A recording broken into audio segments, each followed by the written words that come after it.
From our 7 Tasmania studios, your nightly news with Kim Miller begins now. Good evening. We'll have details on today's Reserve Bank interest rate decision and what it means shortly.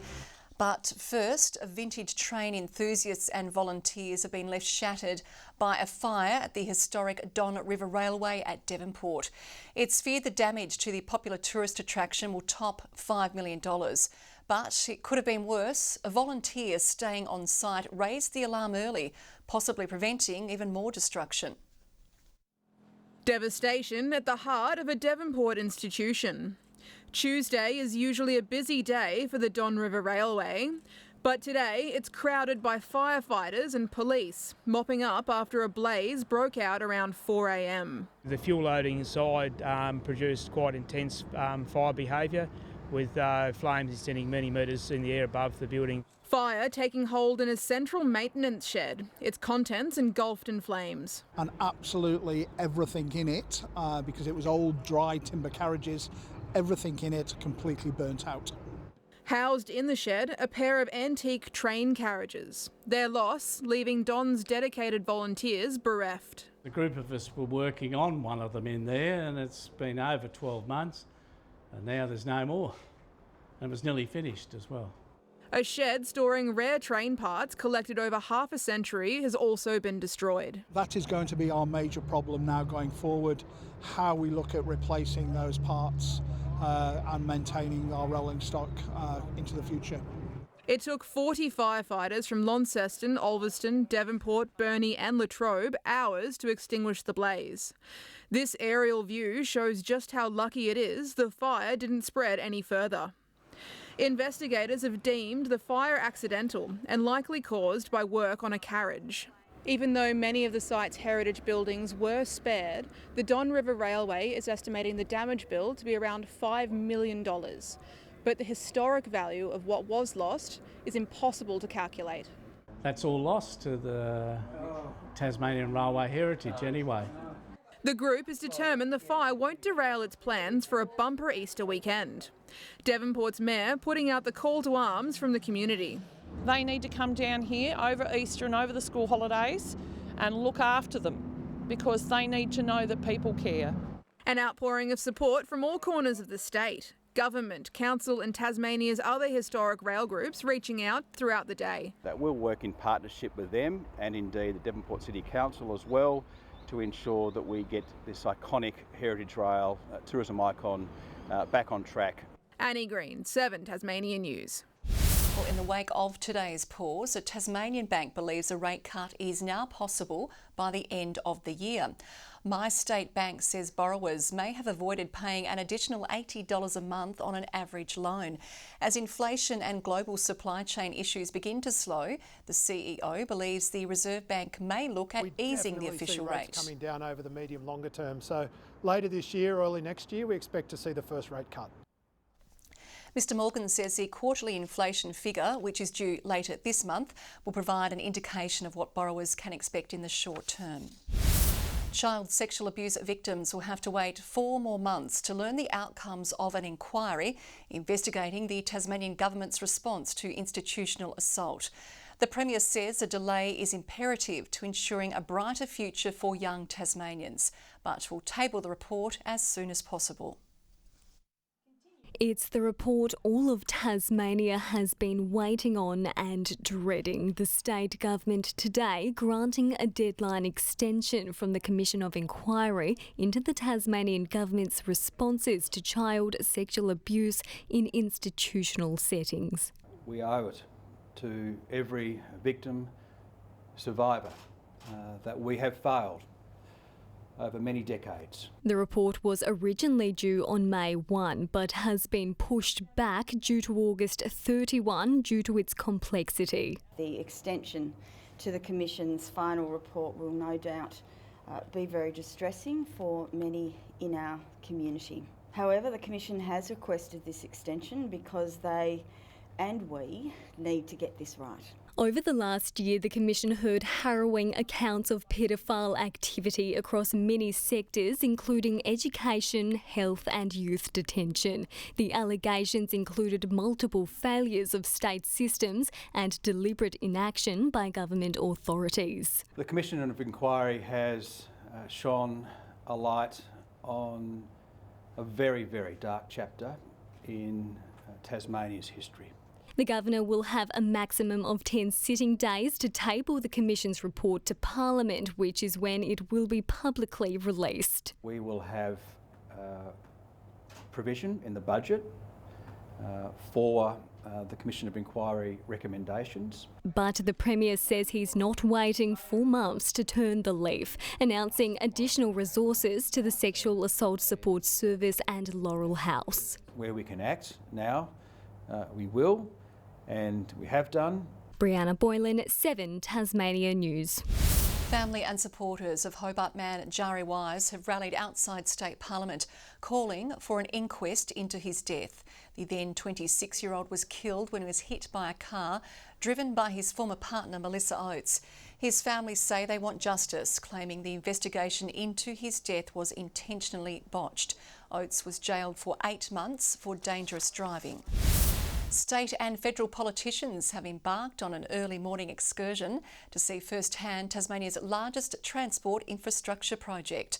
Work on the $786 million Bridgewater Bridge is now in full swing after a rocky past. After a tough week in office, the Premier finally has a reason to smile. I'm not sure what other people think, but I love cranes. It's fantastic. I was in Devonport yesterday, at the Port of Devonport, a lot of cranes there. State and federal governments touring Tasmania's new Bridgewater Bridge project, which has been under construction since October. It will ensure faster freight, faster movement, safer movement, better for the economy and, of course, an uptick in productivity. Work is ramping up with the 6 remaining barges to be delivered to the site in May and June. That'll actually create the new temporary bridge structure upon which the equipment and the men and women of the industry will then build the new structures. The big job creating work for more than 800 people as the state looks to bolster its construction workforce. Just for this project alone, we saw 50 new people enter the industry through our pre-vocational training program. All parties now hoping for a smooth journey forward after several bumps in the road. We came to this task with the former government that had had funds for the Bridgewater Bridge and spent them on other projects. We had to start again. You can see the advancements they're making every day. However, the Bridgewater Bridge project is late and it really should have been rolled out long before now. The new bridge is scheduled to be fully operational in 2025. Brianna Boylan, 7 Tasmania News. Labor claims there is a severe lack of investment in Tasmania's cyber security following revelations of last week's data breach. A 2022 report revealing the Tasmanian government has the worst performing online protections in the country. This is a really serious issue. This potentially means that many people in Tasmania now would have their personal data sitting with Russian hackers. There's no further evidence or no evidence that any data has been made public, which is a good thing, but of course we're continually monitoring that. The state government is one of 130 global groups targeted in the attack, but how much data is being held and how much ransom is being demanded remains a mystery.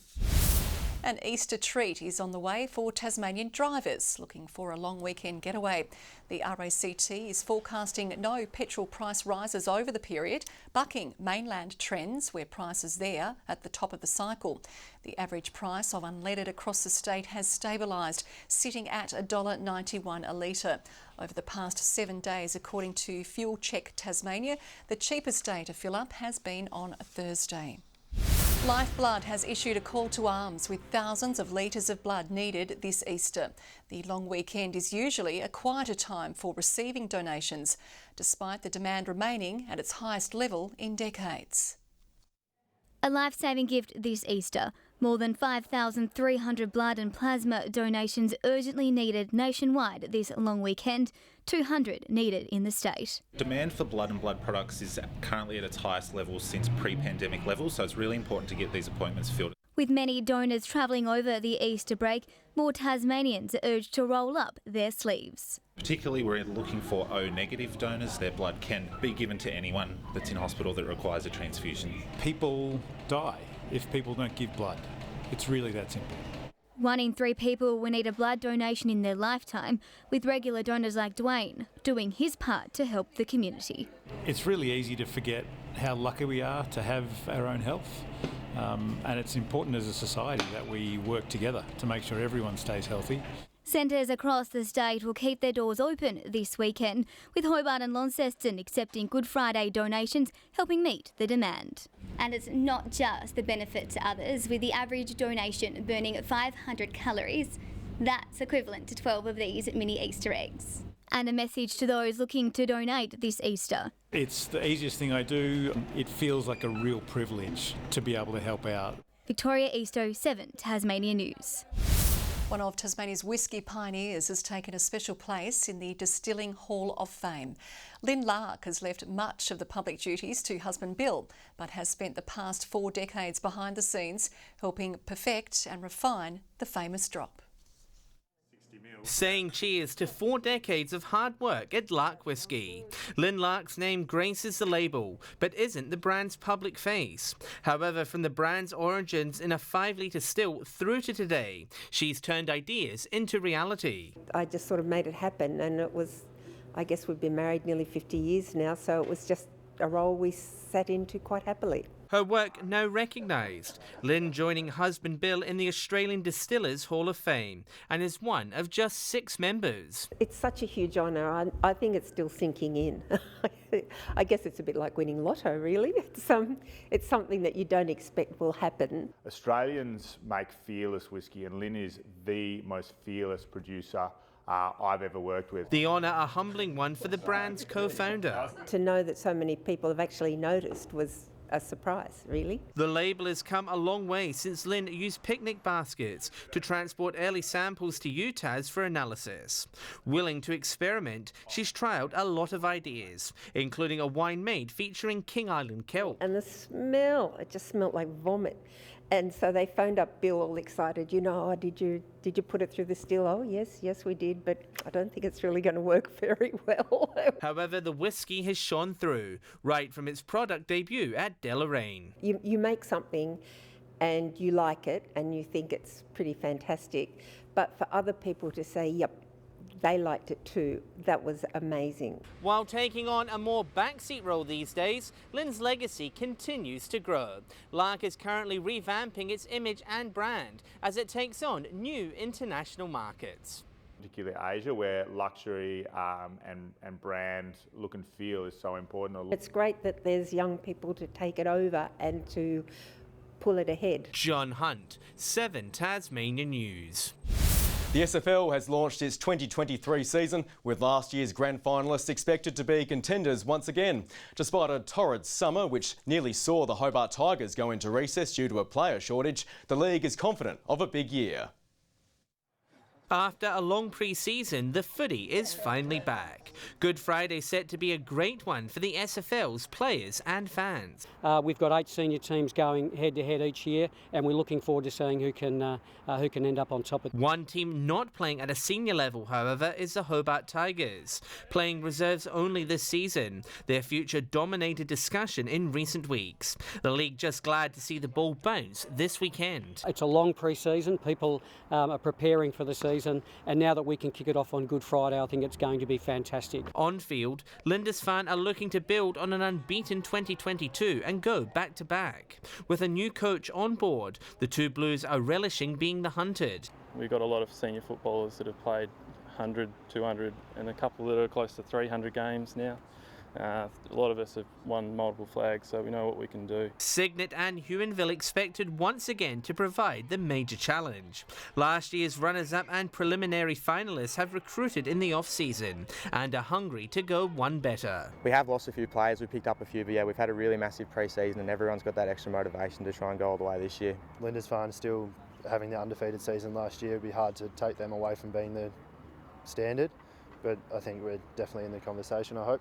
Meanwhile, the league has introduced a new Rookie of the Year award with the senior coaches to vote on it. John Hunt, 7 Tasmania News. Launceston City has committed to boosting the number of women playing soccer through the Game Changer Development Program. Football Tasmania commending the club on its work to reach its goal of equal participation. Improving the outcomes for all women at Launceston City FC. The club achieving Tasmania's first 1-star rating in Football Australia's Game Changer program. We're always committed to women and girls in our club. We've got an incredible history of 65 years this year. We know our challenges. Football Tasmania commending the club for its commitment to implementing an action plan for developing women and girls in football.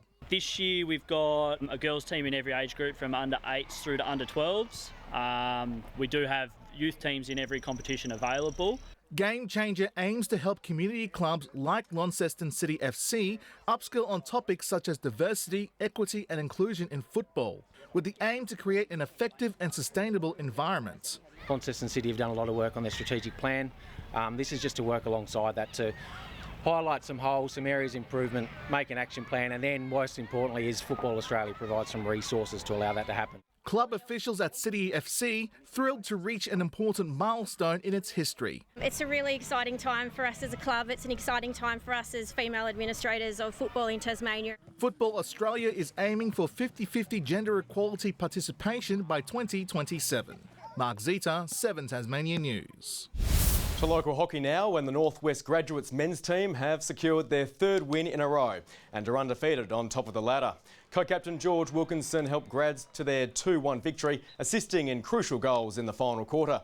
They're also undefeated and in first place in the women's competition, defeating Diamondbacks 3-2. And for the first time in its 30-year history, Targa Tasmania will now include 2 overnight stops in Devonport for 2023 and 24. With the opening of Devonport's new Novotel, organisers say the city can now host more stops, providing an economic boost of $4 million. This year's Targa will be held in October. Good evening. Now, first up, I've got to tell you that tomorrow is the launch day for the Speak Up Stay Chatties annual Shorts Day. I've got my uniform. That, of course, will be run on the shortest day of the year, June 22. Check out what you can do to help fundraise by heading to the website.